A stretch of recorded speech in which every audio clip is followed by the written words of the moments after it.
Bismillahirrahmanirrahim. Assalamualaikum warahmatullahi wabarakatuh.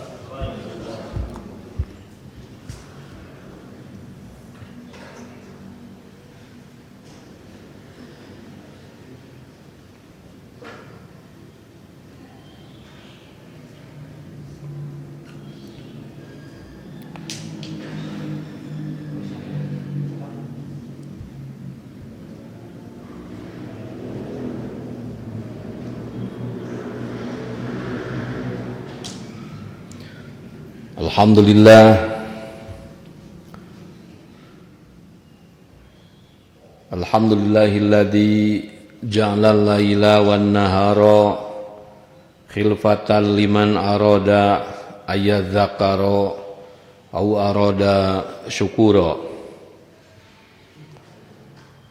Nashhadu an la ilaha illallah wa nashhadu anna Muhammadar Rasulullah. Allahumma salli ala Muhammad wa ala alihi ila yaumin liqai.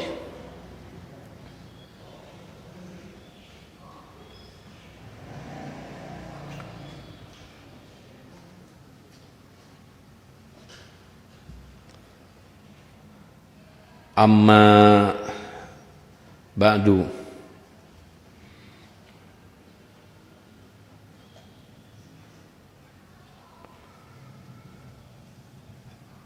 Sabtu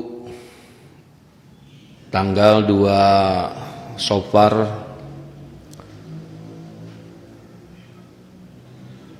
1442 Hijriah. Tidak terasa kita sudah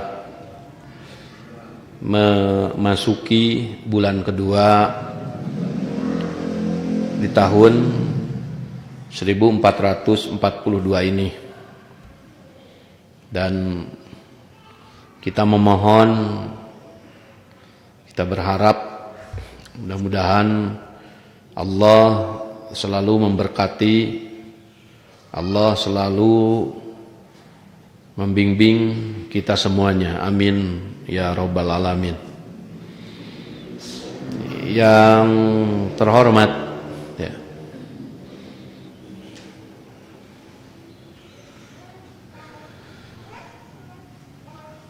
para guru dan yang dimuliakan para pengusaha, para sponsor, para unsur dari aparat pemerintahan, para tokoh masyarakat, jajaran DKM, bapak-bapak, ibu-ibu, hadirin rahimakumullah. Kembali kita bisa berkumpul ya, di tempat yang berbeda-beda ya, di tempat yang berbeda-beda, tetapi dalam satu konteks hari ini ya, kita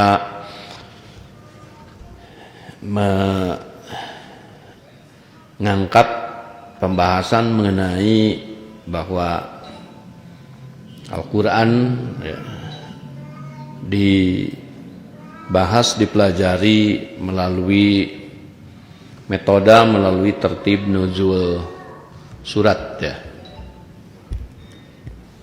Tentu hikmahnya banyak ya, hikmahnya banyak. Yang paling besar adalah bagaimana kita bisa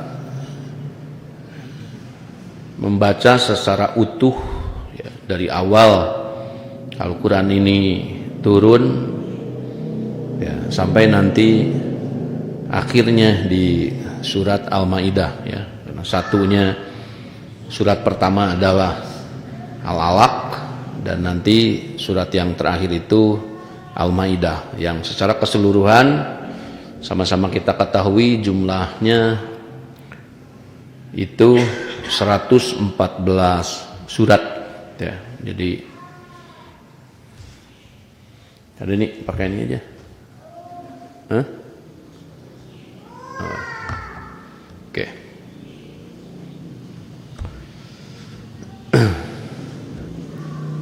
Yang ininya belum kelihatan. Nah. Jadi hanya 114 surat saja ya. Jadi dan ayatnya tidak lebih dari 6.600 ayat ya. Bahkan setelah dijumlahkan masih bisa kurang lagi ya. Coba nanti di PR-kan buat bapak-bapak, ibu-ibu sekalian, berapa total jumlah ayat dalam satu Quran. Siapa di sini yang sudah menghitungnya? Ada? 6.000 berapa? Hah? Ada yang sudah menghitungnya? Berapa? Betul? Hah? 200, 300 ya. Coba nanti disampaikan yang sudah menghitung ya, ayatnya ada berapa ya.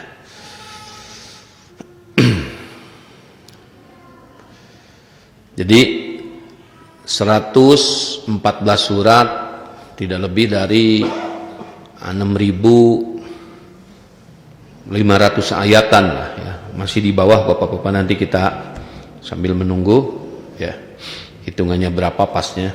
Nah,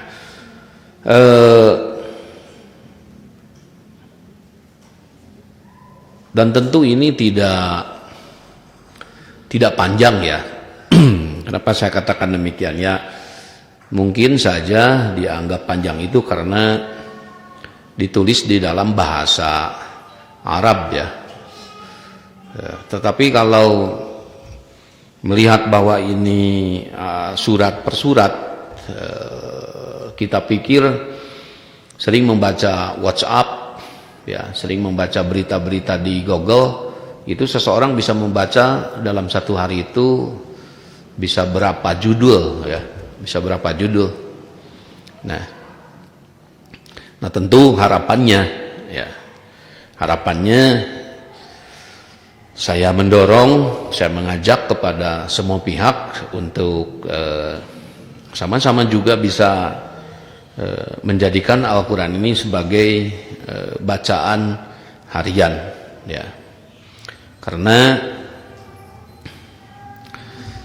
ada yang mengatakan ya, salahnya perbuatan, salahnya tindakan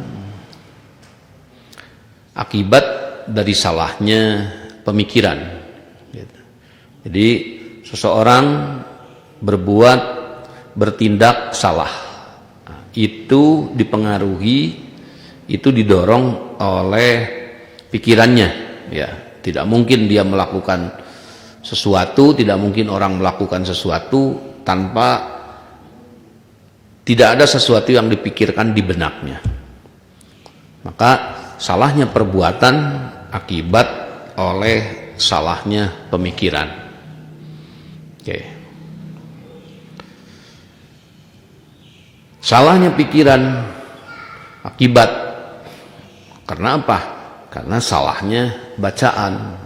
Jadi orang membaca kemudian menyimpulkan, menjadilah pemikiran, pemikiran menjadilah perbuatan. Maka oleh karena itu tentu kalau ingin tadi meluruskan perbuatan-perbuatan yang salah ya, tentu harus pemikirannya yang harus kita luruskan, yang harus kita koreksi, yang harus kita benahi ya. Yang berikutnya juga tidak mungkin salahnya pemikiran ya, salahnya pikiran itu akibat daripada salah baca. Jadi bagaimana cara meluruskan berpikirnya yang baik, ya. Bagaimana cara mengkoreksi pemikiran yang salah, ya kita benarkan bacaannya. Maka oleh karena itu, bagaimana setiap kita kaum muslimin, ya, selalu menjadikan Quran itu sebagai bacaan. Karena arti Quran itu sendiri, ya, arti Quran itu sendiri adalah dari qara'a yaqra'u Qur'anan, ya.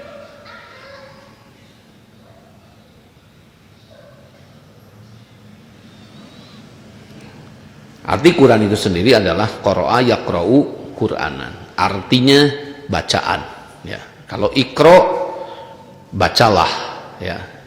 Kalau Quran menjadi bacaan, ditambah Al-Qur'anul Karim. Apa arti Al-Karim?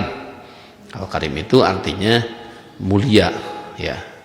Jadi Al-Qur'anul Karim, bacaan yang mulia. Nah, karena itu marilah Quran ini dijadikan sebagai bahan bacaan kita bersama. Supaya apa? Supaya cara berpikir kita, ya, supaya cara berlogika, ya, cara menalar kita itu, ya, dicetak oleh Al-Quran ini. Dan setelah pikirannya muncul, nah, bacaannya terjadi, nanti pikirannya muncul nanti merefleksi kepada perbuatan dan tindakan.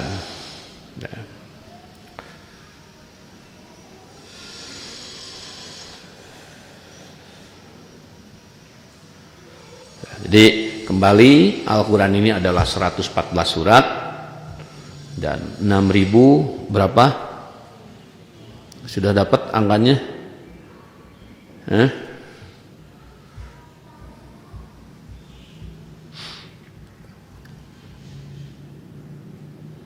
Coba yang tadi berapa? Sementara 6.236 ayat itu berikut bismillah atau tanpa bismillah. Nah, makanya nyatetnya yang baik, ya. Catatnya yang baik, jangan asal nyatet. Hafalkan bismillah. Nah, jadi dan ini, ya, dulu para nabi, para sahabat semua mempelajari, semua belajar terhadap Al-Quran ini, yang tentu kita tahu bahwa waktu itu diturunkannya setahap sedikit dalam tempo 23 tahun. Dan kita hari ini alhamdulillah, ya, menjadi umat yang dilebihkan, ya, menjadi umat yang berlebih dibanding dengan para sahabat yang dipimpin oleh Nabi dulu. Para sahabat dulu beruntung dipimpin oleh Nabi, ya, tetapi kita juga sama beruntung. Kalau para sahabat, ya, dulu hanya mengetahui Quran itu sesudah diturunkan wahyunya saja, ya. Jadi kalau misalkan surat Al-A'la surat ke berapa? Surat Al-A'la surat ke berapa? Betul. Surat Al-A'la surat ke-7, berarti para sahabat tidak mengetahui setelah surat Al-A'raf surat ke-8-nya apa? Al-Lail, ya. Dek, tolong minta di itu, Dek, yang bunyi, ya. Ya. Jadi surat Al-A'la surat ke-8 tuh, surat Al-Lail surat ke-8, surat Al-A'la surat ke-7. Tentu para sahabat tidak akan mengetahui surat apa berikutnya dan apa isinya karena suratnya belum turun. Nah, itu menjadi apa kelebihan kita hari ini? Kita hari ini meskipun kita belum hafal suratnya, kita bisa membuka surat manapun yang kita mau. Ini menjadi satu kelebihan, ya, menjadi satu kelebihan.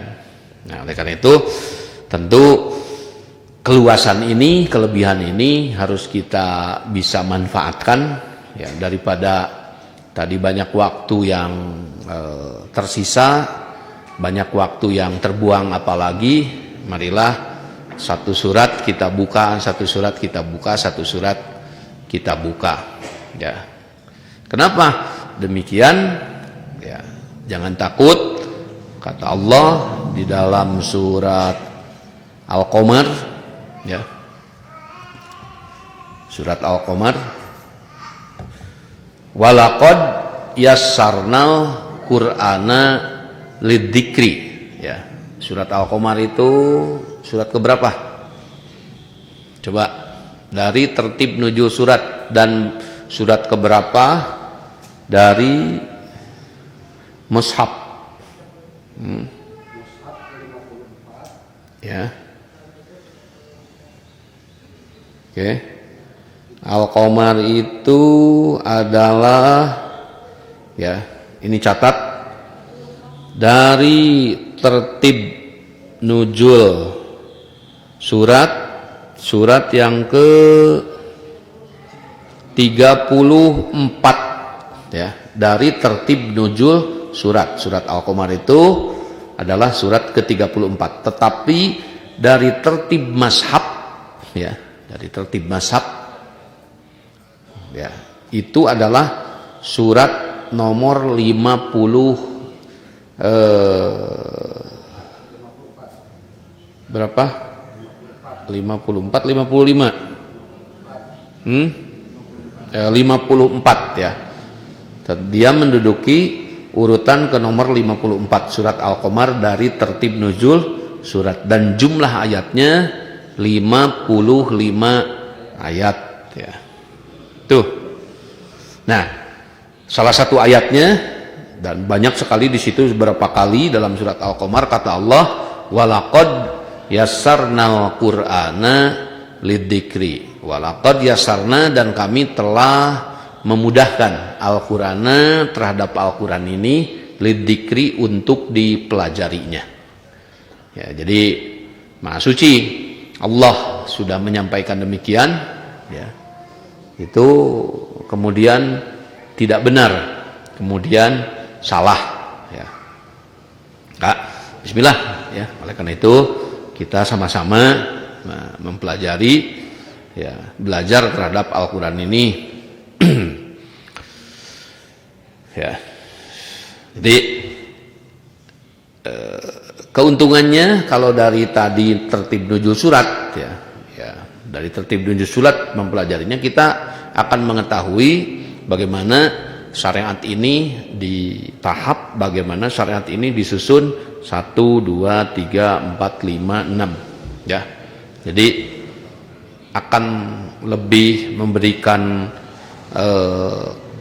cakrawala, atau akan lebih memberikan keluasan cara berpikir kita, ya, cara berpikir kita. Bagaimana, contoh kecil, bagaimana bangunan ini dibangun? Oh, dari pondasinya, pondasi naik bata, kemudian naik lagi sampai terakhir bangunan itu selesai, ya.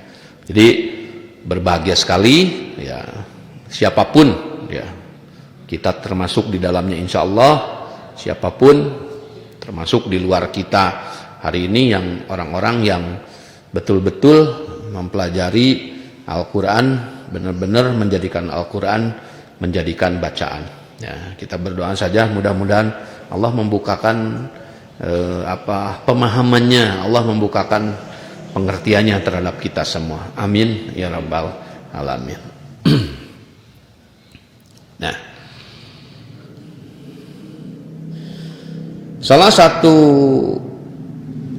bahasan kita kemarin masih di surat Al-A'la, ya, bahwa Nabi di dalam surat yang ke-7 ini, Al-A'la adalah surat ke-7, Sabbihisma rabbikal a'la, beliau ini diulang kembali, mendapatkan perintah untuk membersihkan nama Rob nama Allah yang maha luhur.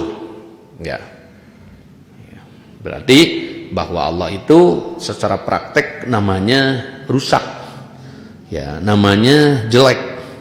Nah, Nabi salah satu fungsinya adalah dia disuruh bertasbih. Jadi tasbih di sini Nabi disuruh membersihkan nama baik Allah. Kenapa penting Allah dibersihkan nama baiknya? Alladzi khalaqa fasawwa, salah satu contoh. Ini dalam surat ke-7. Karena dia pencipta. Ya. Kalau penemu hari ini saja orang dapat Nobel, ya. Penemuan-penemuan dapat Nobel. Mereka tidak menciptakan.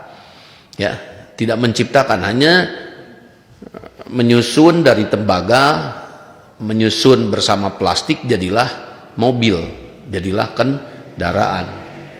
Allah itu membuat bubuk besinya, manusia tidak membuat itunya, ya, bubuk besinya. Manusia tidak membuat airnya. Pompa air dia bisa bikin, tetapi tidak bisa bikin airnya.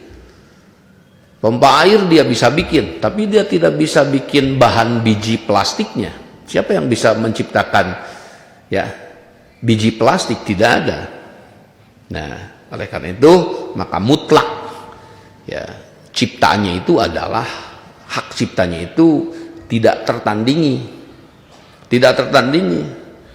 Karena kalau misalkan sekarang lagi ramai model di satu kendaraan itu saling menjiplak, ya, saling menjiplak.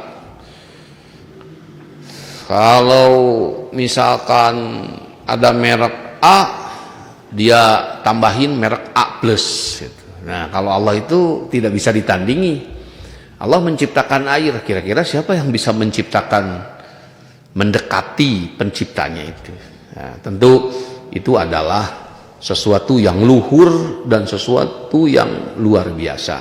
Maka tidak pantas kemudian orang berpikir, manusia berpikir bahwa Allah itu bla bla bla bla, Allah itu tidak baik, Allah itu tidak tahu apa-apa, Allah itu tidak mengerti apa-apa, Allah itu kemudian puncaknya kere, ya, puncaknya tidak punya apa-apa, padahal semua adalah miliknya.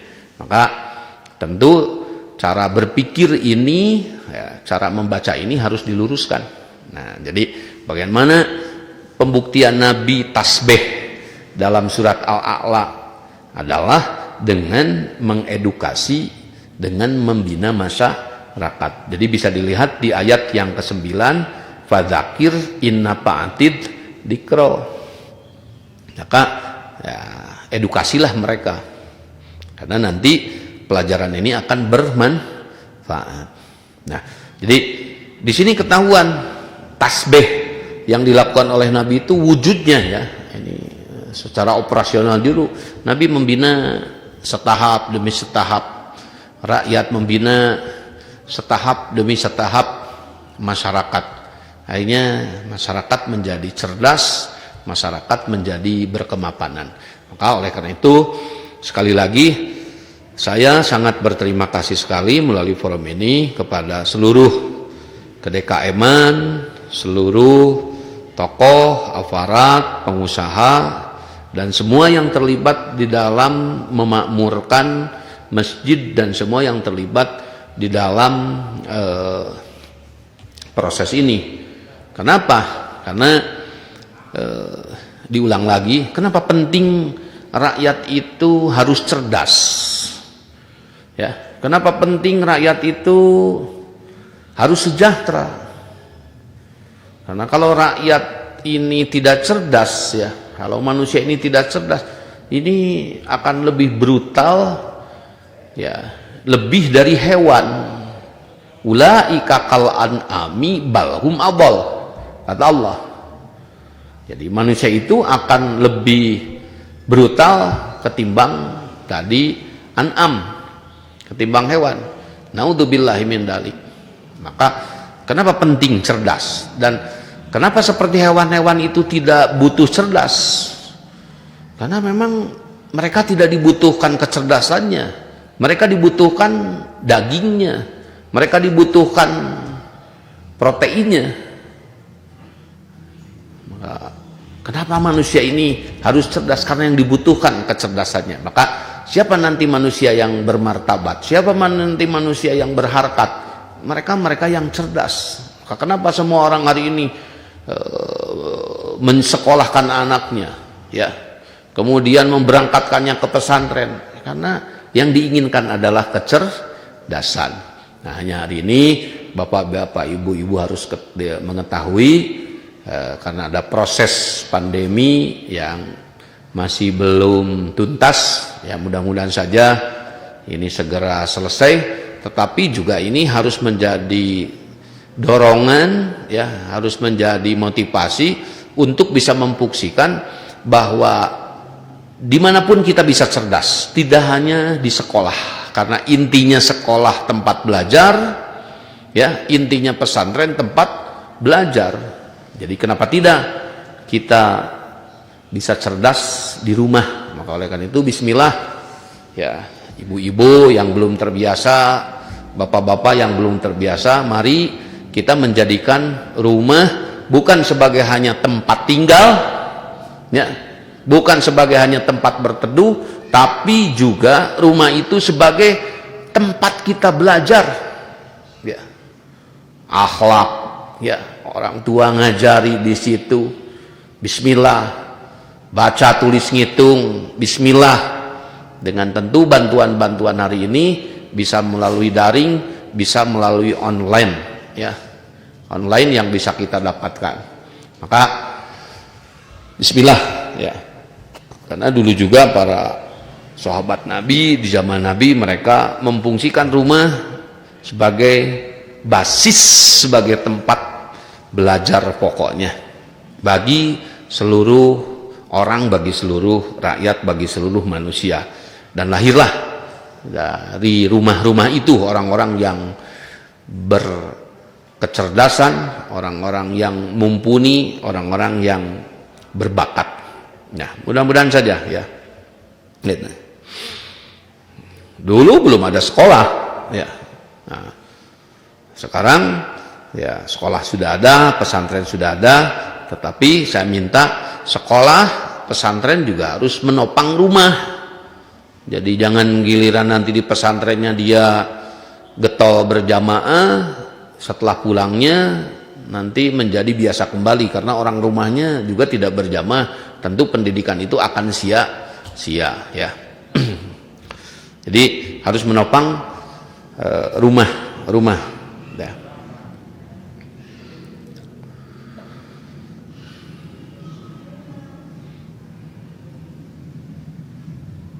Jadi itulah tasbih. Nah, jadi hubungannya apa? Ya, kalau bapak-bapak mau tasbih sama Allah, nah, kita itba, ya, kita ikut kecil-kecilan mencontoh Nabi. Jadi bagaimana kita punya anak, punya keluarga, anak-anak itu kita edukasi, jadikan mereka cerdas, ya, jadikan mereka berkesejahteraan. Nah, itu sama dengan kita, ya, sedang melakukan tasbih. Karena kalau dia tidak cerdas, kemudian tidak mengenal Tuhannya, ya, dia tidak berkesejahteraan, kemudian akhirnya menjadi pengemis dan peminta-minta, tentu hati kita sebagai orang tua mana rela, tentu hati kita sebagai orang tua mana suka, ya, dan tentu kita akan menjadi orang yang sedih, ya, melihat kondisi anak-anak seperti itu. Nah, oke. Maka kenapa perlu cerdas? Dan saya sekali lagi banyak mengucapkan terima kasih. Jadikanlah masjid itu sebagai tempat-tempat untuk mencerdaskan, ya. Ya, saya minta sekali lagi jangan dijadikan masjid itu sebagai tempat yang justru membawa malapetaka. Timbulnya perpecahan itu malapetaka, ya. Timbulnya persengketaan itu malah petaka. Buat apa masjid kemudian dibiayai oleh rakyat, oleh masyarakat, kalau hanya tadi untuk memecah belah rakyat, untuk memecah belah masyarakat. Saya minta masyarakat sekarang sudah semakin melek. Masjid itu adalah tempat umat. Ya. Jadikanlah masyarakat itu cerdas. Saya minta kepada semua guru, saya minta semua pengurus untuk terbuka, untuk bisa bertanggung jawab bahwa tugas kita sesungguhnya adalah mencerdaskan.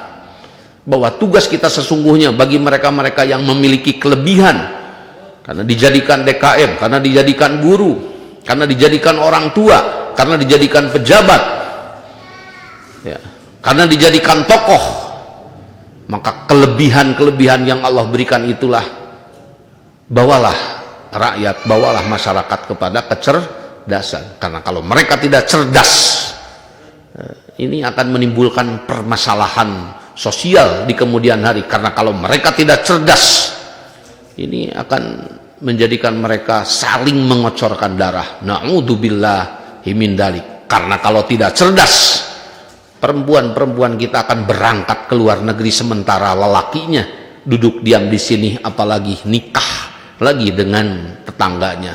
Luar biasa, ini kehidupan yang tidak cerdas. Karena kalau tidak cerdas, laut kita hanya dicuri saja oleh orang lain, kita tidak bisa mengambilnya karena kita tidak cerdas. Karena kalau tidak cerdas, ya tentu sekolah itu, pesantren itu bukan dijadikannya untuk menjadi lebih maju, tapi kadang-kadang dengan sekolah itu dijadikannya kalau tidak cerdas malah membodohi, mengkibuli orang tuanya atas nama iuran, ya, atas nama apa? Na'udzubillahi min dzalik. Ya, oleh karena itu saya berterima kasih dan mudah-mudahan kepada semua pihak yang mendorong menjadikan masyarakat cerdas, Allah memberikan ganjaran, Allah memberikan padlunya yang setimpal dan lebih dari apa yang sudah diberikan kepada rakyat, kepada umat. Yang kedua, saya ulangi lagi, kenapa rakyat masyarakat perlu sejahtera? Ya, kenapa mereka perlu sejahtera? Karena kalau tidak sejahtera, keyakinan pun bisa dijual. Karena kalau tidak sejahtera, ya,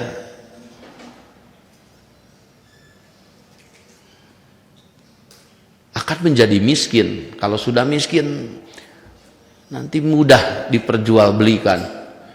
Ya,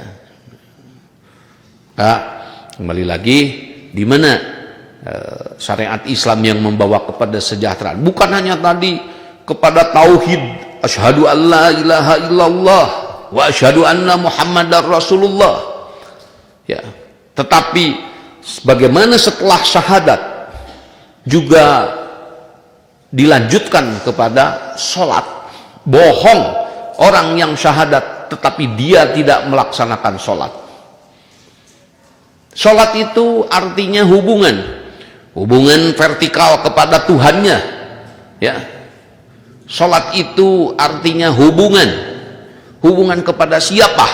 Hubungan kepada sesama manusianya, ya. Hablum minallah wa hablum minan nas. Ya, di samping sholat itu sebagai doa, artinya sholat itu adalah permohonan dari setiap yang meyakininya, kita yang meyakininya. Sholat juga merupakan hubungan vertikal ke atas ke Allah dan hubungan kepada sesama manusianya. Dan setelah berhubungan seperti itu, orang berkumpul bersama. Bohong sholat kalau tidak mengarah kepada zakat. Ya, bohong sholatnya kalau tidak mengarah kepada zakat. Fawailul lil musallin. Ya, supaya apa? Supaya sempurna, bukan hanya memiliki keyakinan, memiliki prinsip di dalam hidup dan kehidupan, tetapi juga dia bisa menghubungkan, dia punya hubungan kepada Tuhannya, dia punya hubungan kepada manusianya, tidak lepas. Sholat itu, bapak-bapak, bisa lebih dijabarkan lagi hubungannya kepada apa? Hubungannya kepada NKRI yang kita cintai. Itu juga masih ada hubungan ke situ. Ya. bahwa Indonesia ini adalah anugerah yang besar yang diberikan kepada bangsa Indonesia. Mari kita rawat, mari kita jaga. Ya. Itu hasil dari sholat. Nah, maka oleh karena itu syahadat bohong kalau tidak wujud sholat. Setelah wujud sholat bohong kalau tidak mengarah kepada kesejahteraan. Orang setelah kumpul mau disuruh apa? Mau diajak bikin LSM, mau diajak kemudian tadi huru hara, naudzubillahi min dalik. Ya, orang sebanyak ini kumpul semua di masjid, mau dibawa kemana setelah sholat itu? Bawalah mereka kepada kesejahteraan. Maka lahirlah wa atuz zakah. Ya. Ya, oke, ya, bertahap kan? Jadi prinsipnya punya, hubungannya bagus, kesejahteraannya juga mapan. Oke. Yang keempat baru bohong sejahtera kalau tidak zakat.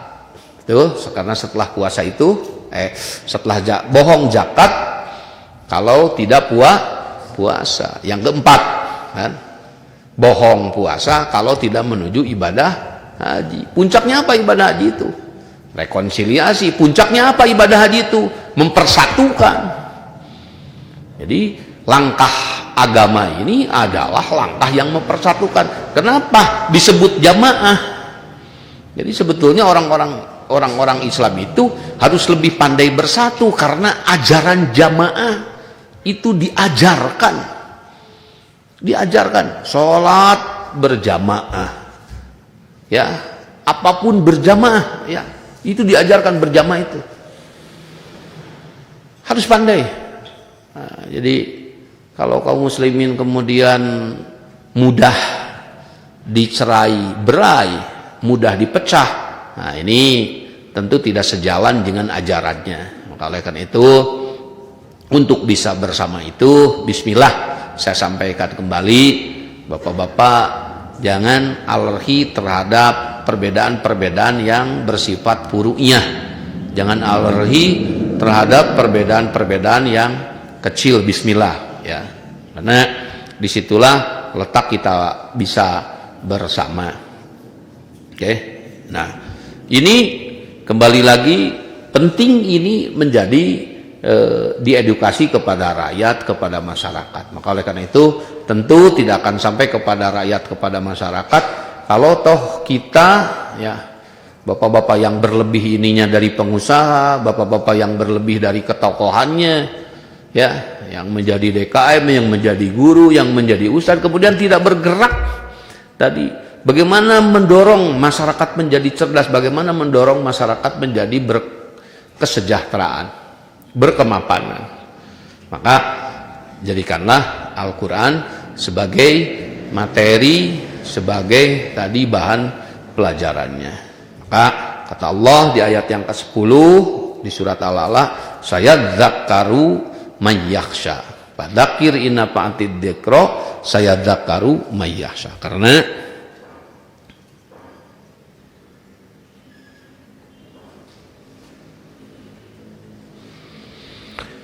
Karena nanti pelajaran ini akan ada yang mengambil menjadi manfaat. Tidak apa-apa, sebagiannya juga wayatajannabuha al-asqa, kata Allah. Tidak apa-apa, toh hidup baik dan buruk, ya, sebagian baik, sebagian buruk. Tidak apa-apa. Ini Allah sudah mengajarkan. Jadi kepada nabinya, tidak semua orang akan menerima kebaikan, ya. Tentu mereka yang senang dengan kesalahan dan kebusukan, datangnya kebaikan itu menjadi sesuatu yang tadi akan mengganjal, sesuatu yang menghalanginya. Ya. Oleh karena itu di akhir ayat, alladzi yaslan narul kubra tsumma la yamutu fiha wa la yahya qad aflaha man tazakka, ayat yang ke-14-nya, ya. Berbahagia sekali orang yang bisa mengkoreksi, meluruskan dirinya, ya. Karena manusia itu terdiri dari dua potensi, ya. Kata Allah, fa alhamaha fujuraha wa taqwaha. Dia ada potensi baik dan ada potensi buruk. Jadi bagaimana potensi baiknya itu kita simulasi, Pak, dan potensi buruknya kita hilangkan sedikit-sedikit. Insya Allah saya yakin ya, karena beginilah salah satu contohnya. Mending menjadi orang yang bisa memberi atau mendingan orang yang diberi?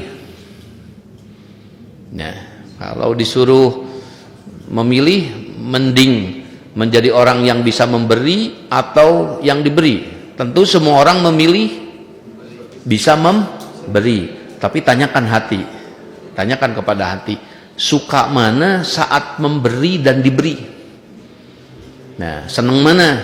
Nah, tentu ini jawabannya ya kadang-kadang kalau tidak dilatih, orang pasti ya secara umum lebih senang saat diberi ya. Dan itu biasanya yang senang diberi itu adalah masih kanak-kanak ya. Saat kita anak-anak ya, senang tidak diberi orang tua, dibelikan orang tua mainan? Tentu semua senang. Tetapi saat kita sudah menjadi ayah, saat kita sudah menjadi ibu, kemudian kita tidak bisa membelikan mainan, kita tidak bisa memberi kepada anak kita, tentu kita akan menjadi orang tua yang sedih. Jadi sebetulnya kalau dikorek lebih dalam, sebetulnya manusia itu senang, puncaknya itu senang berbagi, bukan dibagi. Hanya karena memang tidak dilatih, karena memang tidak diedukasi, lebih cenderung mereka lebih suka diberi. Nah, ini kan kalau tidak disadarkan ya, kalau tidak diedukasi, mana bisa, Pak, selamanya akan begitu. Maka oleh karena itu ini yang harus dikhawatirkannya. Kalau tidak biasa memberi, apalagi memberikan haknya, ya ini nanti kalau menjadi pejabat, kalau menjadi penguasa akan bagaimana? Na'udzubillahi min dzalik. Maka oleh karena itu, ibu-ibu, bapak-bapak di rumah harus concern sekali terhadap pembinaan, pelatihan, pendidikan anak-anak itu menjadi soleh. Barangkali nanti anak ibu menjadi pejabat, biasakanlah ya, di rumah untuk tadi bisa memberikan hak-haknya. Jangan pernah mengganggu hak siapa milik saudaranya. Jangan pernah memakai milik orang tuanya sebelum meminta izin. Biasakanlah seperti itu, Bu. Karena agama mengajarkan demikian. Ya, tidak mentang-mentang ini punya saudara, tidak mentang-mentang ini punya orang tua, kemudian seenaknya saja bisa menggunakan. Tidak boleh. Maka ajarilah mereka tata krama. Nah, ini hal-hal yang mungkin bisa terkikis habis ya dengan metode pembelajaran hari-hari sebelumnya dan sekarang dikembalikan lagi ke rumah. Ya, mudah-mudahan nanti di sekolah, di rumah, dan tidak mungkin kalau sekolah hanya mengajarkan itu ya. Tentu yang harus mengajarkan akhlak itu lebih besar adalah tugas dan tanggung jawab orang tuanya. Insyaallah ya. Nah, qad aflaha man tazakka di ayat yang ke-14. Berbahagia orang tadi yang bisa mengkoreksi diri, membenahi dirinya. Enggak apa-apa. Kemudian wa dzakara rabbihi fasalla, dan dia kemudian sadar akan siapa Tuhannya. Apa itu Tuhannya? Sudah apa itu Tuhannya? Karena ketika orang lupa bahwa dia diciptakan siapa dan penciptanya itu siapa, kemudian bagaimana akhir cerita daripada hidup dunia ini dan bagaimana ada kehidupan setelah kehidupan, tentu ini akan membuka cakrawala yang lebih luas. Tentu ini akan memberikan harapan yang lebih besar ya, karena sebaik-baiknya dunia puncaknya nanti akan ditinggalkan. Sebaik-baiknya dunia. Jadi bagaimana setiap orang bisa memahami itu, tetapi bukan artinya kemudian dia abai ya, terhadap tugas-tugas dunia, karena keberhasilan di akhirat akan ditentukan oleh cara dia melaksanakan fungsi dan tugas pada kehidupan dunia ini. Ya. Kalau dia berfungsi mengelola dunianya ini, ya, ditata, disusun rapih sesuai dengan ketentuannya, insya Allah, ya, pulangnya pun itu akan menuju kepada kebahagiaan. Nah, wa dzakara asma rabbih fasholla. Kemudian fasholla, nah sholat itu sholat di sini apa? Tadi bisa diartikan apa? Nyambung pas sholat di situ. Sholat ya nyambung, memang sholat itu sedang menyambung kepada Allah. Menyambung sholat itu karena memang menyambung kepada manusianya. Menyambungnya di mana? Saat sholat berjamaah, saat imamnya takbir Allahu Akbar, semua takbir. Saat imamnya sujud, wa idza sajada sajadu, semua orang sujud, artinya nyambung. Ketika semua orang ruku, semua ruku, artinya nyambung. Nah, artinya hidup itu terintegral, karena memang Allah menciptakan manusia itu untuk bisa bersama. Manusia itu tidak diciptakan untuk bercerai, ya. Wa ja'alnakum syu'ban wa qabaila, artinya untuk bersama, makhluk sosial. Jadi bagaimana bisa menata sosial masyarakat ini dengan baik. Yang awal atau suku sosial paling terkecil adalah rumah tangga. Jadi kalau mau sehat sosialnya hari ini, benerin rumah tangganya. Bahkan suku terkecil dari negara pun adalah rumah tangga. Kalau negaranya mau benar, rumah tangganya yang harus benar. Nah, kita yakin kalau misalkan bapak-bapak sebagai orang tuanya, ibu sebagai ibu dari anak-anaknya, kemudian selalu terus memberikan nasihat, nak, nanti kalau kamu jadi pejabat, sampaikanlah hak rakyat itu. Ibumu tidak mau, ayahmu tidak mau, kalau kamu kemudian mengambil hak orang, naudzubillah, nak, menjadilah orang yang baik. Kalau itu semua bersambut dari mulut ibunya, bersambut dari mulut ayahnya, bersambut dari mulut istrinya, tentu kebaikan ini akan menjadi nilai, ya. Tentu kejujuran itu akan menjadi nilai dan kehormatan bagi setiap pribadi yang menjadi pejabat. Nah, ini kadang-kadang ya terjebak pada bukan nilai kebenarannya, tetapi terjebak pada hal-hal yang bersifat materinya. Ya, kalau cuma ngukur materi, duit itu belum tentulah. Jadi yang baiknya itu apa? Yang halalnya, yang baiknya itu dalam duit itu. Karena Allah membagi dua, rezeki itu ada rezeki fitnah, ya. Yang kata Allah kepada Nabi Muhammad sallallahu alaihi wasallam, apa ayatnya? Wala tamudanna ainaika ila ma mata'na bihim azwajam jahratal hayati dunya linaftinahum bi. Jadi kamu jangan merasa apa ya, membelalakan mata. Wah, jadi saking maunya matanya terbelalak. Lihat mobil bagus, lihat apa bagus, jangan, kata Allah. Kamu jangan ngiri, kamu jangan mau terhadap dunia yang penuh fitnah. Ya, tetapi carilah warizqu rabbika khairun wa abqa, kata Allah. Carilah duit yang khairun wa abqa. Kalau duit hasil kejahatan, kalau duit hasil penjualan narkoba, kalau duit hasil korupsi, naudzubillah, itu duit fitnah. Jangan mau sepeser pun. Karena saat kita ambil, kemudian ketangkep sama polisi, ketangkep sama kejaksaan, ketangkep sama KPK, itu sudah kiamat kecil sudah terjadi. Malu, hilang harga diri, ya. Belum diekspos ke media, itu namanya rezeki fitnah. Ya. Sama dengan ibu-ibu di rumah banyak tikus, kemudian minta ke bapaknya, Pak tolong beliin racun tikus.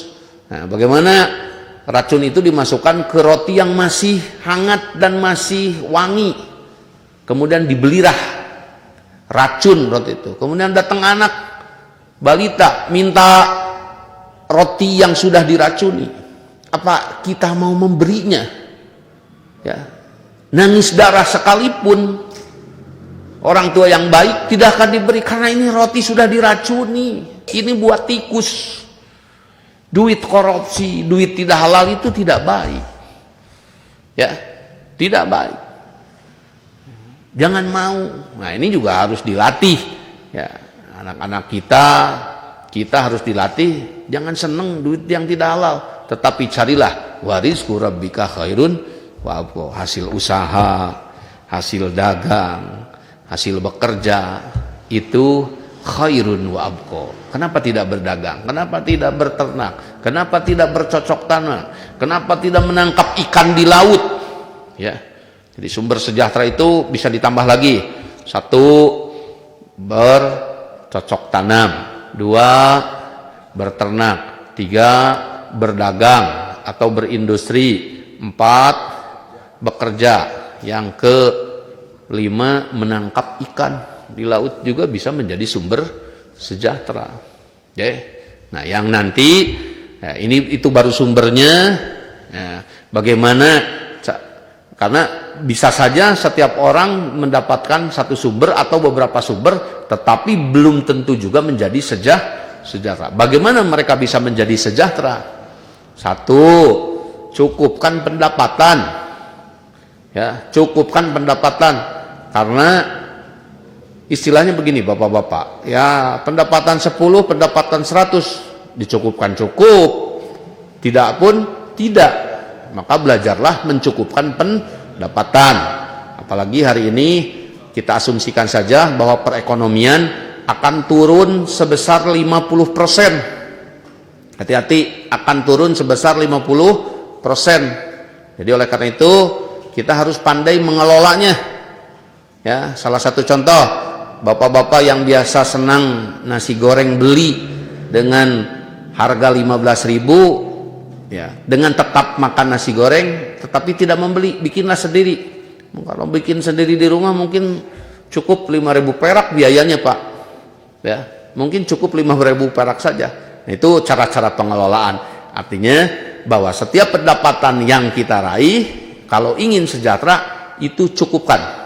Yang kedua, sisihkan untuk ditabung. Ya, sisihkan untuk ditabung. Karena pendapatan berapapun kalau tidak ditabung, yang jadi rumah hari ini, ya, yang jadi kemudian kendaraan hari itu secara umum dari hasil menabung uang mukanya, ya. Oke, yang jadi sawah hari ini, yang jadi kemudian punya kebun hari ini itu dari hasil menabung. Maka bismillah. Kapan menabung itu dilakukan? Saat normal. Seharusnya saat normal. Giliran tadi tidak normal menggunakan tabungan. Di kita kadang-kadang kebalik. Saat sedang tidak normal, wah nanti saya kalau normal mau nabung. Salah. Seharusnya pas normal nabung, kemudian saat tidak normal gunakanlah tabungan. Tetapi tidak apa-apalah. Bismillah. Karena kita masih diberi umur, hal-hal yang kurang tepat, hal-hal yang kurang baik mari kita benahi. Oke. Gitu. Yang ketiga, sumber sejahtera itu setelah menyisihkan tabungan apa? Dukunglah ya usaha partner, suami atau istri. Dukung. Ya, saya menginginkan nanti ibu-ibu tidak menjadi janda miskin. Ya, karena tidak tahu apa-apa, tidak mendukung apa-apa usaha suaminya. Tahu-tahu suaminya meninggal, ya, dijemput oleh Allah Subhanahu wa taala melalui malaikat Ajrail, ya, kemudian usahanya dijual, pabrik tahunya dijual, pabrik tempenya dijual, karena tidak biasa terlibat, tidak biasa mendukung. Nah, ini kan kasihan, ya, ibu-ibu menjadi janda yang miskin. Naudzubillah min dzalik. Yang keempat, ya, tadi untuk tetap sejahtera, carilah peluang-peluang yang baru. Bismillah. Nah, ini sampai kapan tugas-tugas ini? Madamal hayat. Ya, belajar, menciptakan kesejahteraan, mengarah kepada sampai kapan tugas kita itu selesai? Madamal hayat, hatta atanal yakin. sampai ajal menjemput kita. Jadi jangan pernah berhenti. Tidak ada yang pensiun dari kata orang tua, tidak ada yang pensiun dari kata ayah, dari kata ibu. Sepanjang dikasih hidup oleh Allah Subhanahu wa Ta'ala, tetap dia menjadi orang tua bagi anak-anaknya. Bagaimana semua pihak bertanggung jawab menggiring anak-anak itu menjadi cerdas, bagaimana semua pihak bertanggung jawab mendorong anak-anak untuk menjadi sejahtera. Ajarilah untuk itu, ya. Dan sudah ayat selanjutnya, ya, bal tu'thirunal hayatad dunya. Tetapi ya, ini ayat yang ke-16 dari surat Al-A'la, kalian lebih mementingkan kehidupan dunia saja. Padahal kehidupan itu ada dunia, ada akhirat. Tapi kalian hanya mementingkan awal saja. Oke. Mementingkan, mengabaikan kehidupan akhir. Akhir ini mana yang dimaksud ya? Hari ini menjadi akhir dari hari kemarin. Pekan ini menjadi akhir dari pekan kemarin. Hati-hati. Ya. Akhirat itu menjadi akhir dari kehidupan dunia.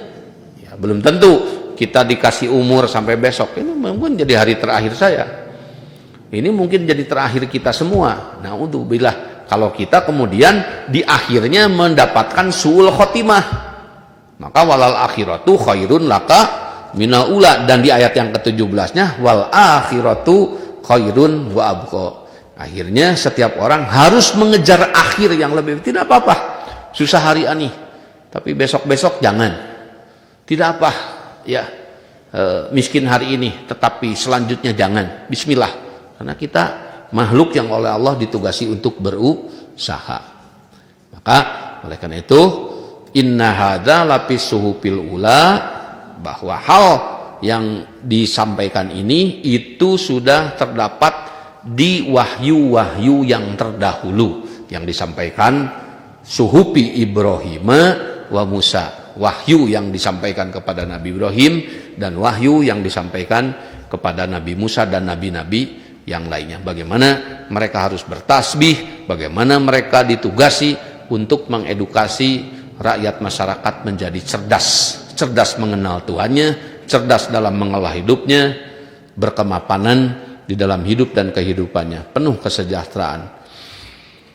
Ya, sekarang sesi pertanyaan sudah selesai ya. Itu surat yang ke-7, surat Al-A'la. Bismillah, nanti Ibu untuk bulan depan kita masuk ke surat yang ke-8, surat Al-Lail ya. Enggak, pertanyaan? Ya. Bismillahirrahmanirrahim. Pertanyaan dari Ibu Intan Jayanti dari Masjid Al-Hidayah Bandung. Bagaimana cara memotivasi anak-anak untuk punya daya fikir atau senang atau gemar membaca Al-Quran dan memahami makna isi Al-Quran? Terima kasih. Bagaimana cara memotivasi ya? Kalau caranya banyak memotivasi itu ya. Mendorong, bisa diberikan hadiah ya. Kemudian bisa diajak ngobrol bagi yang sudah dewasa, itu motivasi, didorong. Kalau yang sudah diajak bisa bicara, kita ajak bicara. Kalau masih kecil, pengajaran semenjak dini, bismillah. Nak, kamu hafal satu surat, mama kasih uang. Nak, hafal satu surat, mama bawa main kemana? Ya, ke taman bermain. Ya, banyak cara untuk memotivasi. Intinya sepanjang pendorongan itu tidak menggunakan cara-cara yang haram. Jadi gunakanlah seluruh cara. Dengan ibu-ibu tetap bijak, dengan ibu-ibu tetap luwes bahwa itu anak amanah Allah ya. Bagaimana seharusnya, insya Allah kalau tanggung jawab dibikin besar ya, amanahnya dibikin besar, insya Allah lanahdiyannahum subulan, Allah akan menunjukkan banyak cara. Ya. Ya, kedua, cara lainnya lagi adalah ibu sebagai ibunya ya, di samping tadi memotivasi, juga ibu sebagai ibunya harus menjadi contoh bagi anak-anaknya, ayahnya. Jadi kalau menyuruh membaca Al-Quran, ya kita orang tuanya juga harus lebih memberikan contoh. Bismillah. Ya kadang-kadang anak-anak hari ini itu kritis ya, disuruh sholat sama ayahnya, karena ayahnya tidak pergi, kemudian dia menjawab, kenapa ayah tidak pergi? Nah, itu juga tentu memberikan teladan yang tidak baik. Bismillah. Ya, lanjut. Pertanyaan selanjutnya dari Ibu Ini tadi Inayati dari masjid mana? Bandung, Dalekdok. Al-Hidayah Bandung Dalekdok. Al-Hidayah Dalekdok. Coba dimunculkan Al-Hidayah Dalekdok ya. Al-Hidayah Bandung. Ini masjidnya Pak Ustadz Uus di situ ya. Pak Ustadz Uus yang di Siliwangi itu ya. Al-Jihad bukan? Al-Hidayah ya. Al-Hidayah. Ya. Al-Hidayah. Al-Hidayah. Tapi kirain Al-Jihad. Al-Hidayah Dalekdok. Ini sama Pak Nacep ya kali. Oke, selamat bapak-bapak yang ada di Al-Hidayah Bandung ya. Mbak, lanjut pertanyaannya. Pertanyaan selanjutnya dari Ibu Inayatilah, Jemaah Sindangkerta KBB. Bagaimana? Sindangkerta ya? Ya, Sindangkerta. Bandung Barat. Bagaimana cara agar bisa kompak dengan pasangan atau suami dalam mendidik anak? Karena terkadang kita sebagai orang tua sering berselisih paham tentang pola asuh anak yang tepat. Terima kasih. Bagaimana kita bisa sepaham? Ya tentu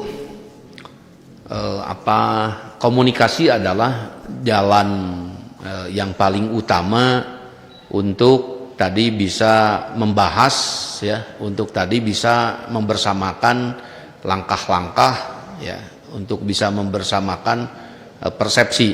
Karena mungkin secara langkah atau operasionalnya setiap anak kadang-kadang tidak sama ya. Ada yang bisa dengan lemah lembut, ada yang harus rada tadi tegas sedikit ya.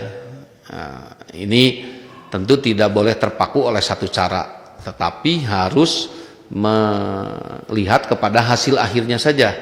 Jadi sepanjang nanti apa yang digunakan tadi, apakah ini dengan diberi hadiah atau tadi tidak diberi hadiah pun bisa jalan, itu tidak ada yang mutlak. Tapi yang mutlaknya bagaimana anak itu menjadi soleh dan baik. Dan juga untuk tadi membersamakan persepsi langkahnya bersama suaminya, ya belajarlah ibu-ibu, bapak-bapak untuk berkomunikasi. Kekurangan di kita, di keluarga kita itu kadang-kadang kaku kalau berkomunikasi dengan orang-orang yang tercinta. Ada istilah, tolong ini bilangin sama anak saya, kenapa bu bukan ibu yang melahirkannya? Enggak, saya mah ragab katanya sama anak saya. Lah, nah ini berarti minim komunikasi. Ya, giliran bapak-bapak kalau sama istri itu sering bentak-bentak. Ya padahal sejelek apapun dia sudah mencucikan baju kita berapa puluh tahun. Tetapi giliran orang ketemu baru saja, ya ada ibu-ibu penjaga warung saling menghargai. Kenapa? Atau sebaliknya, istri juga begitu. Kadang-kadang kalau sama suami main bentak-bentak, semakin tua semakin dibentak. Padahal jeleknya apapun suami, itu orang yang sudah berjasa kepada istrinya. Nah tentu berikanlah penghormatan, berikanlah kehormatan ya. Jadi jangan mentang-mentang itu suami kita, jangan mentang-mentang istri kita, kemudian kita lupa etika. Bismillah. Nah itu salah satu yang tadi akan menimbulkan gejala disharmoni ya. Jadi tidak harmonis. Bismillah, lakukanlah komunikasi. Lanjut. Tadi dari Bandung Barat ya. Iya. Selamat yang dari Bandung Barat. Pertanyaan selanjutnya dari Jamaah Karawang, Masjid Al-Hidayah, Ibu ini. Kenapa ibu disebut juga dengan Madrasatul Ula bagi anak-anaknya? Apa karena ibu yang ada di rumah lebih lama dibanding ayah? Bagaimana dengan bapak yang belum bekerja tetap? Apa bisa disebut juga Madrasatul Ula? Terus ini termasuk tugas kemanusiaan atau bukan? Terima kasih. Apa? Yang terakhir apa? Termasuk apa? Apakah ini termasuk tugas kemanusiaan atau bukan? Oh. Kenapa yang disebut al-ummu madrasatul ula? Ibu itu menjadi sekolah pertamanya bagi anak-anak. Kenapa ibu? Kenapa tidak bapak? Ya, di ibu ada apa? Ada netein di ibu. Kenapa tidak ke ayah? Ya, ayah itu tidak ada, meskipun ada tetenya tetapi tidak ada air susunya. Jadi pertama sekali yang memeluk itu siapa? Ibunya. Jadi kenapa penting menjadikan ibu-ibu itu cerdas ya, dan lebih cerdas seharusnya. Jadi kalau mau anak-anak sukses, mau anak-anak soleh, jadikanlah ibu-ibunya lebih cerdas. Kenapa? Karena dia yang lebih banyak waktu, karena dia yang lebih banyak di rumah. Nah, kalau ini AB terhadap ibu-ibunya, ini kita Pak ngomong sebagai laki-laki ya Pak, ya ini buat bapak-bapak. Jadi ibu-ibu itu harus didorong habis-habisan supaya menjadi lebih cerdas Pak, menjadi lebih cerdas. Karena nanti anak-anak kita pengaruhnya kalau digurui ya, kemudian kalau diajari sama mereka yang cerdas itu luar biasa, mereka yang bandel. Tapi kalau ibunya ngeyel, wah ini tentu nanti anak-anaknya yang akan menjadi kurang baik. Maka oleh karena itu tentu ibu-ibu itu adalah menjadi sekolah pertamanya karena jamnya yang lebih banyak di rumah. Dan apakah itu tugas kemanusiaan? Sama ya kan, prakteknya bagi tugas. Kalau bapak-bapak cari duit ya tentu ibu-ibunya di rumah ya. Nah, sepadan lah, karena juga ada ayah, ada ibu ya, sama dua-duanya sepadan saja dalam tugas-tugas kemanusiaannya, sama dituntut bagaimana bapak-bapak juga meskipun tadi mencari uang, meskipun tadi bekerja di luar, tetap saja tanggung jawabnya itu adalah sebagai komandan, tetap saja tanggung jawabnya sebagai pemimpin.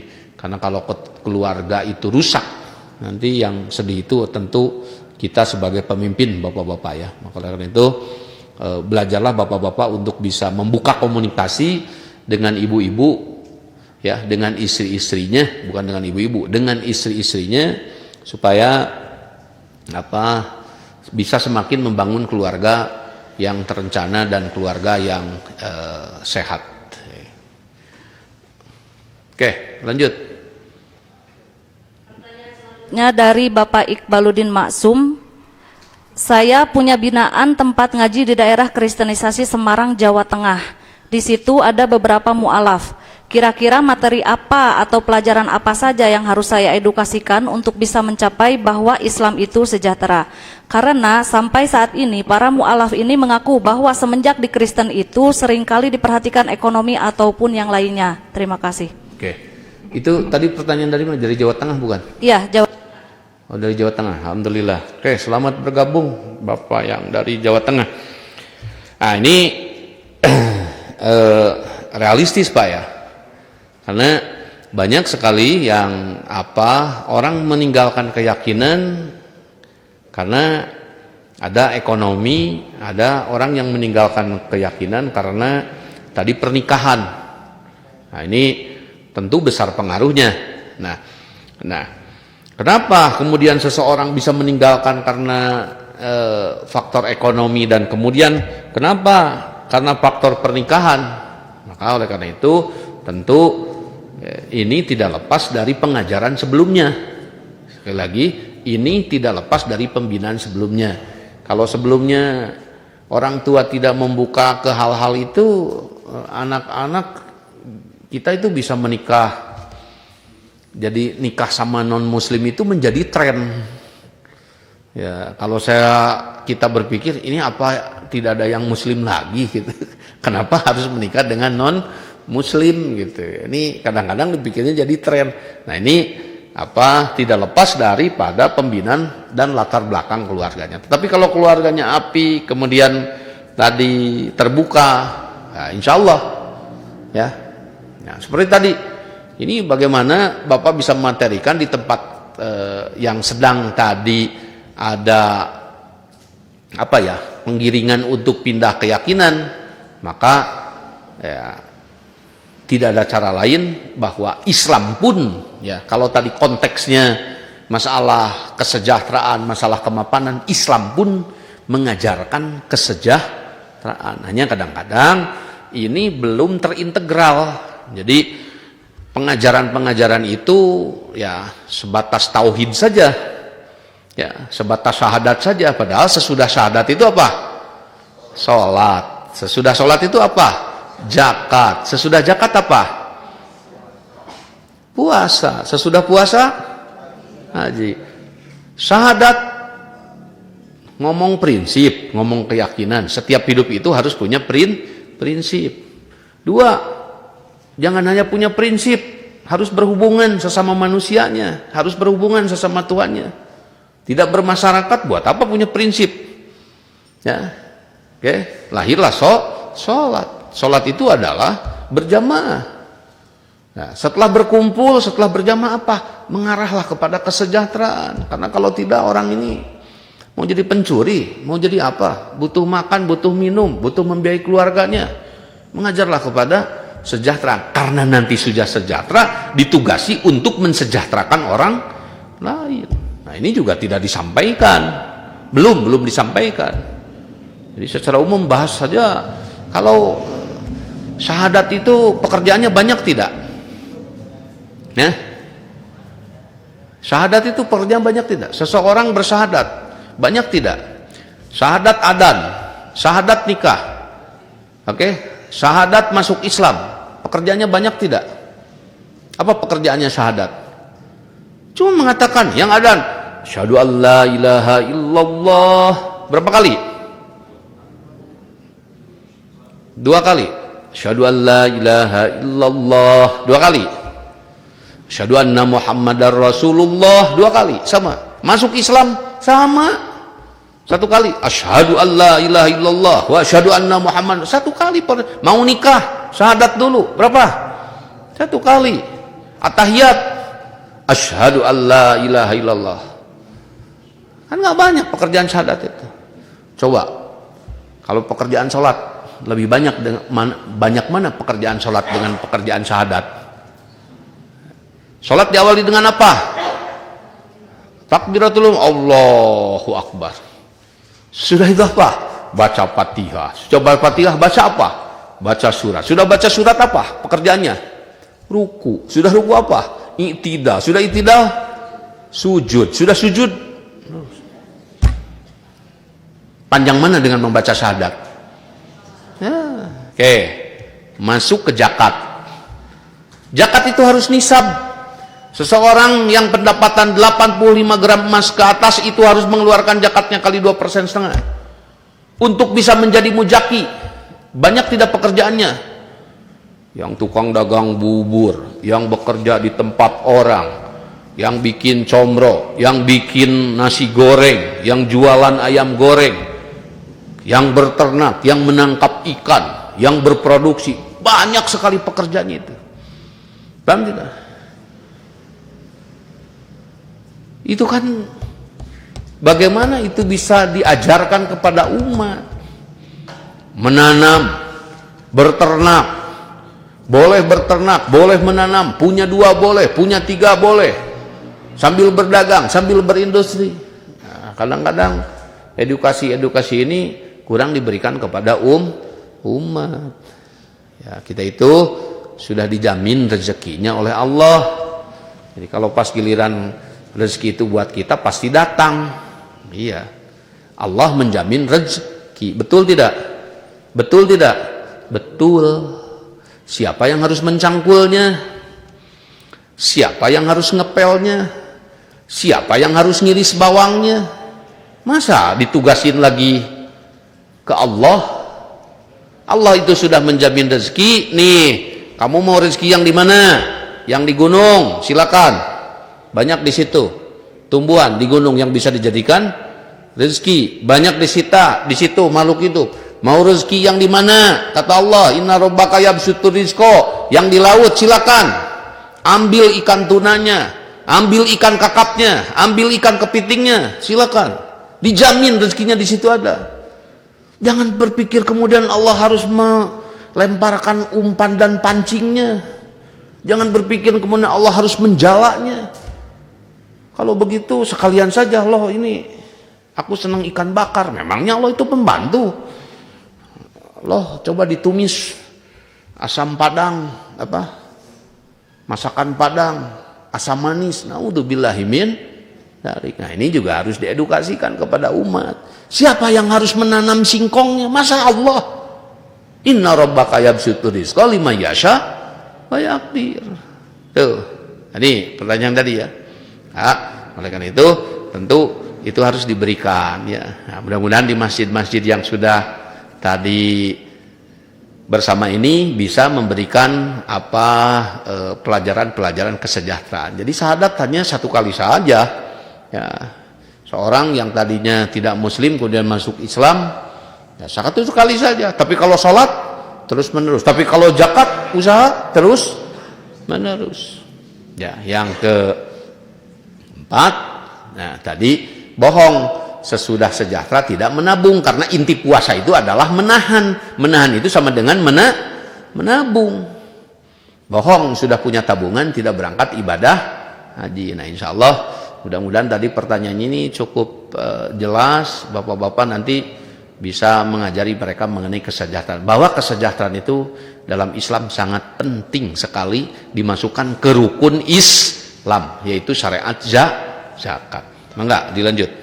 Selamat dari Bapak yang penanya dari Jawa Tengah. Ya.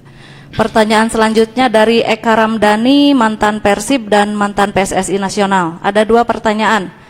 Beliau dari Al-Jihad Siliwangi, Masjid Al-Jihad Siliwangi. Pertanyaan pertama, apa yang dimaksud rizki fitnah? Dan pertanyaan kedua, bagaimana salah satu cara mendukung usaha pasangan? Terima kasih. Nah, apa yang dimaksud rezeki fitnah? Rezeki fitnah itu rezeki yang mengakibatkan Anda, orang mau rezeki, ujung-ujungnya mau apa? Kalau bukan mau kebaikan, betul tidak?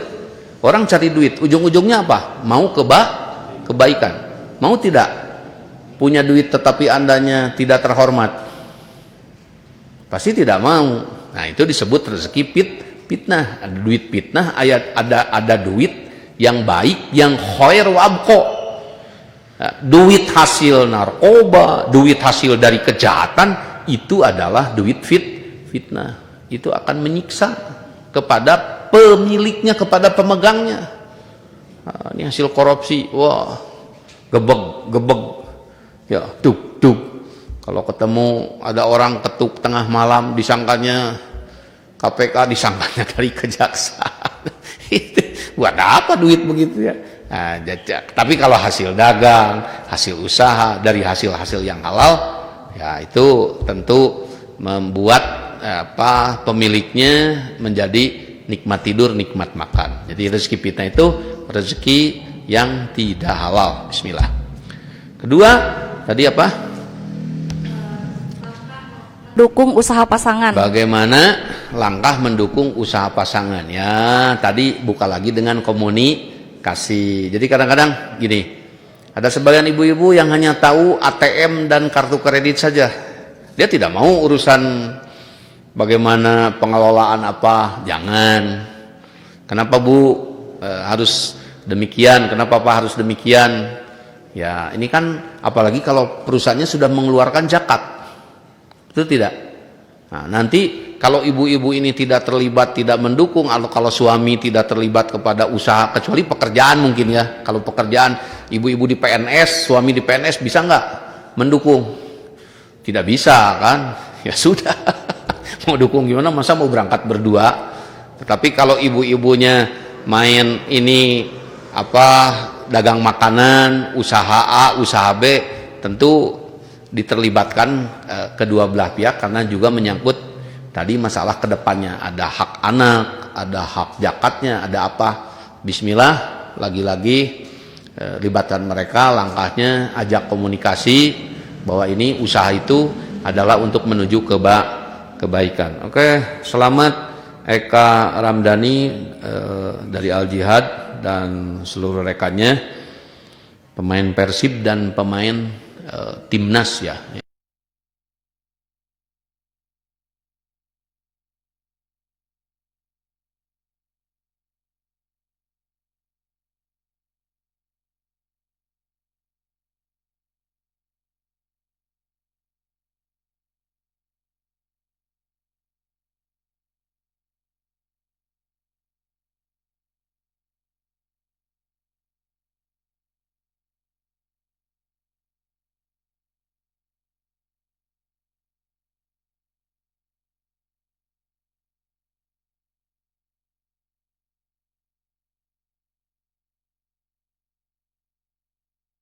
Kalau live nggak mati?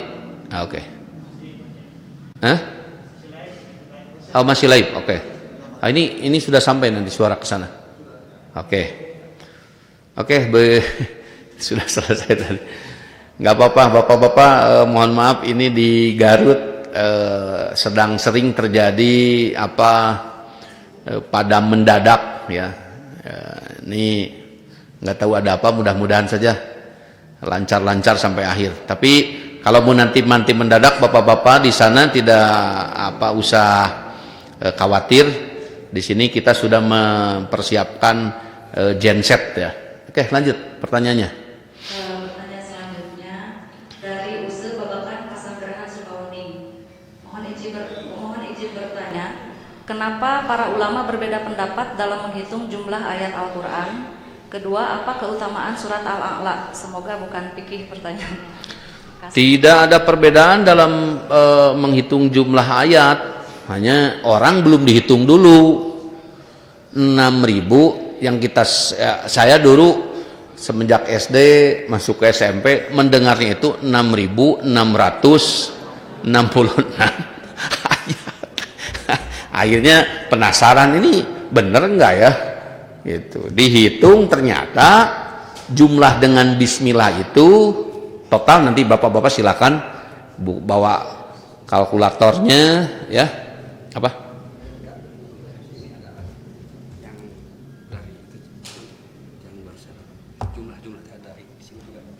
Oke. Ya, tadi ada yang menghitung, ada yang dimasukkan dengan bismillahnya, ada yang tidak. Oke. Gitu. Nah, yang sebetulnya itu perbedaan, tidak perbedaan signifikan. Hanya kalau disebutkan 6.666 itu kebanyakan. Ini juga yang paling banyak itu adalah 6.236. Nah, ini 6.236 yang dijumlahkan bismillahnya, ada yang tidak dijumlahkan dengan bismillahnya. Tapi perbedaan ini sekali lagi yang memasukkan bismillahnya, yang tidak masukkan bismillahnya, ya itu hanya hitungan saja, tidak akan mempengaruhi nilai keyakinan seseorang, karena di Qur'annya tetap saja tertulis bismillah ya. Kecuali hanya satu surat yang tidak tertulis bismillah. Lanjut. Pertanyaan selanjutnya dari Dodai Mulyadi.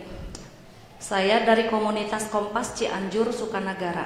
Bagaimana cara kita membangun komunitas supaya anak-anak punya penghasilan tanpa harus kerja ke kota? Alhamdulillah, selamat dari Sukanagara Cianjur. Bapak-bapak, mudah-mudahan ibu-ibu di sana kita bisa kopi darat Pak ya.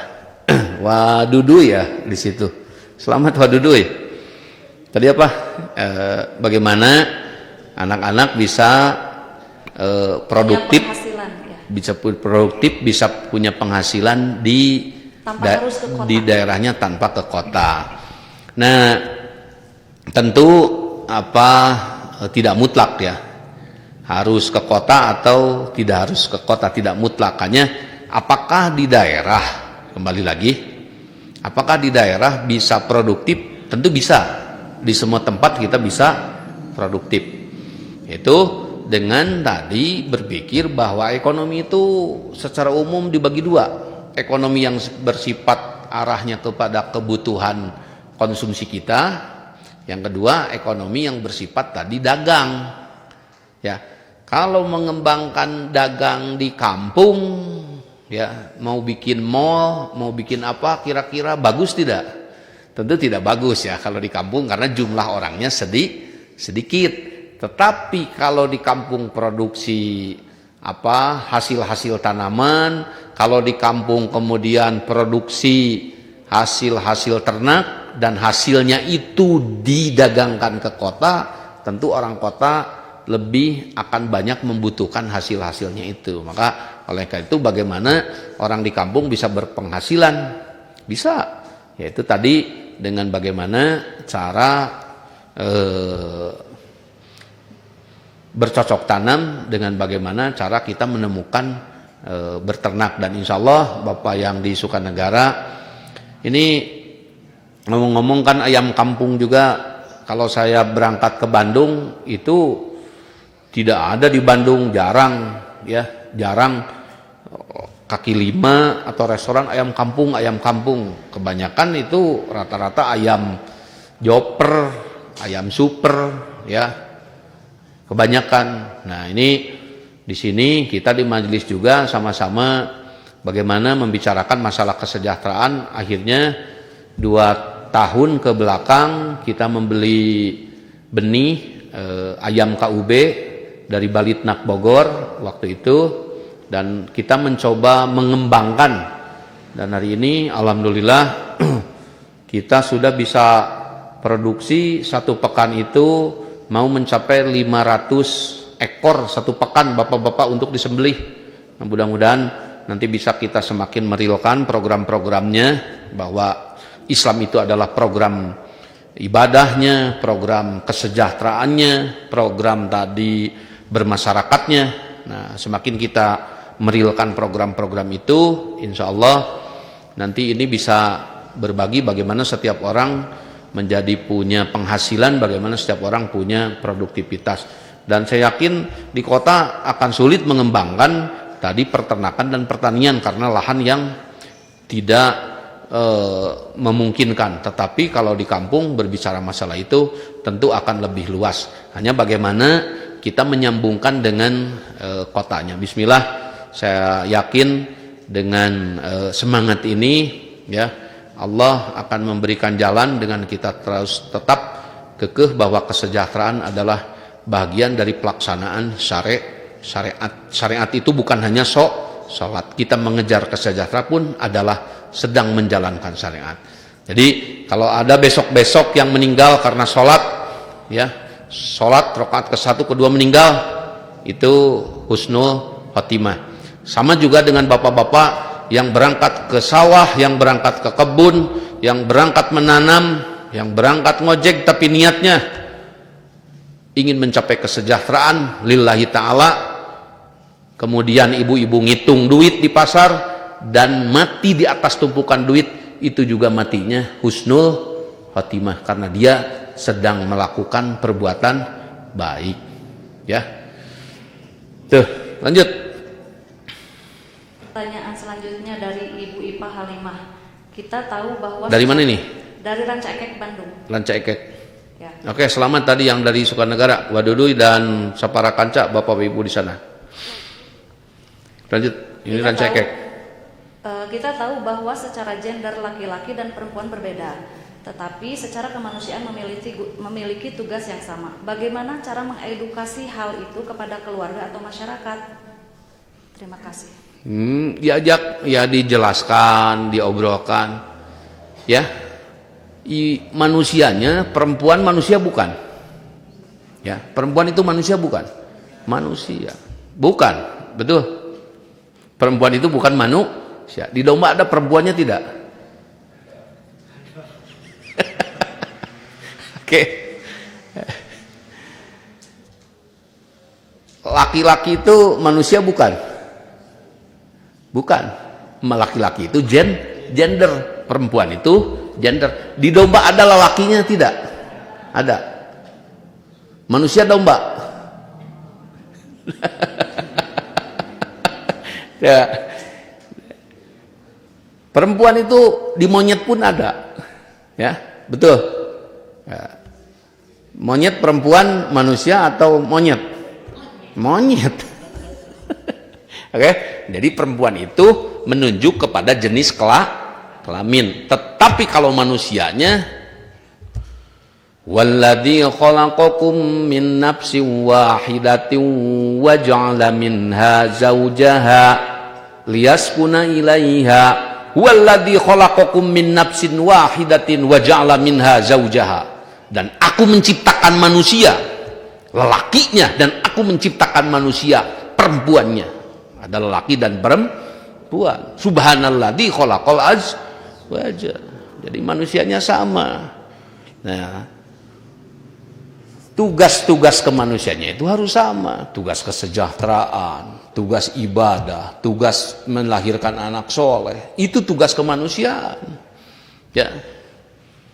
Nah, jadi itu yang harus disadarkan, karena kalau tadi ini menjadi hilang tugas kemanusiaannya, perempuan itu bisa menjadi barang. Kalau hanya perempuannya bisa diperjualbelikan, kalau hanya perempuannya. Tetapi kalau manusianya tidak bisa.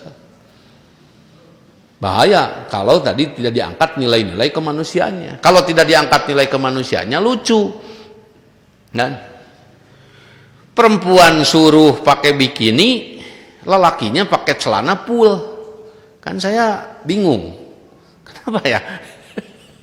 Oh, ternyata perempuan itu dieksploitasi. Jadi lelaki senang melihat saat perempuan menggunakan bikini di tempat-tempat umum, disuruhnya pakai bikini.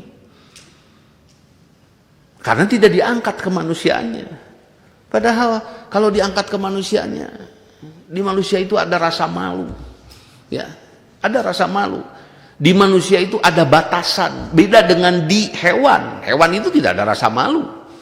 Tapi Allah menciptakan manusia itu sempurna dengan rasa malunya, dengan apanya. Ya.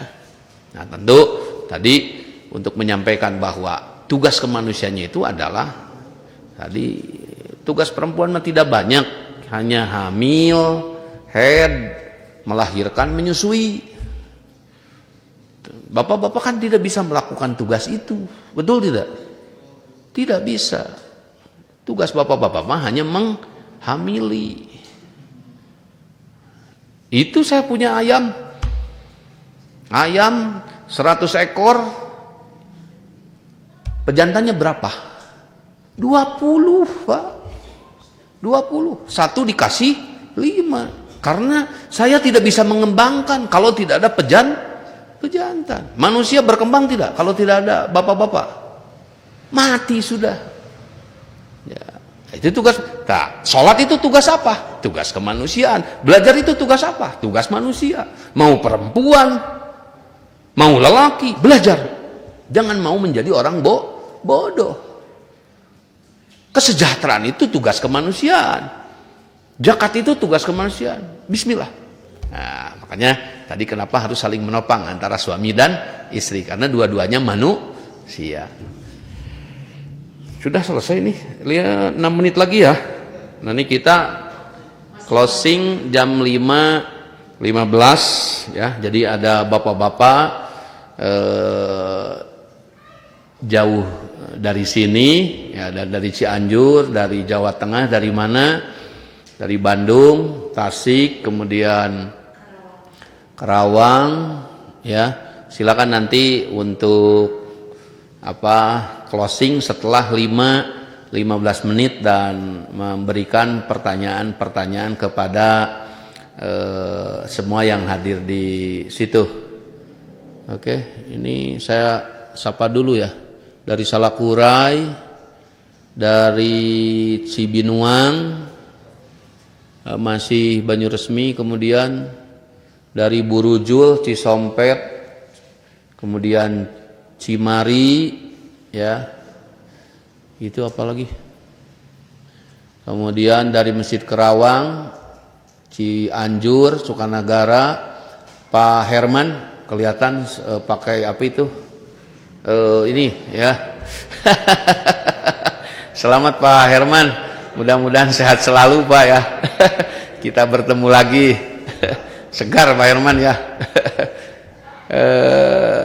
Uswatun Hasanah, ini masjid mana ya? Kemudian Al Kausar Siklet ya, di masjidnya Pak Aat. Oke, ada Dr. Saipul di situ. Di sini siapa nih? Ini Oppo AS ini oh ini Mangkarna ya, Semarang. Kemudian dari mana ini? Sukanaga. Kok Cianjur ada 2 sih? Jamaah Cianjur dan ada, oh iya ini Cianjur kota kali ya. Bukan Cianjur yang Cipeyem itu ya. Ada yang dari Cipeyem ya mungkin ya.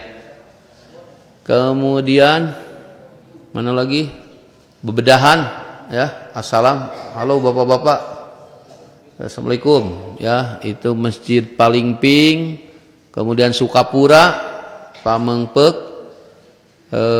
Mana lagi? Masjid Jami Darussalam. Ini Darussalam mana nih? Masjidnya besar nih. Ini Darussalam mana nih? Gede di masjidnya. Ya, itu namanya kurang ini nih. Masjid Jami Darussalam mana nih? Kemudian lagi ini apa? Masjid Al-Huda Pangkalan. Masjid Al-Huda Pangkalan. Oke, Pangkalan masih Wanaraja ya. Kemudian Cimahi. Al-Patah ya, Cimahi dan Al-Barokah Karawang, kemudian Al-Misbah Cigadog. Assalamualaikum Bapak-bapak dari Cigadog. Waduh, masjidnya hebat Pak, mabruk. Lanjut tuh, masjidnya bagus tuh. Kemudian Pak siapa lagi? Ciparehan. Mana lagi Pak? Ada nih, banyak sekali nih ya. Ciawi. Mana lagi?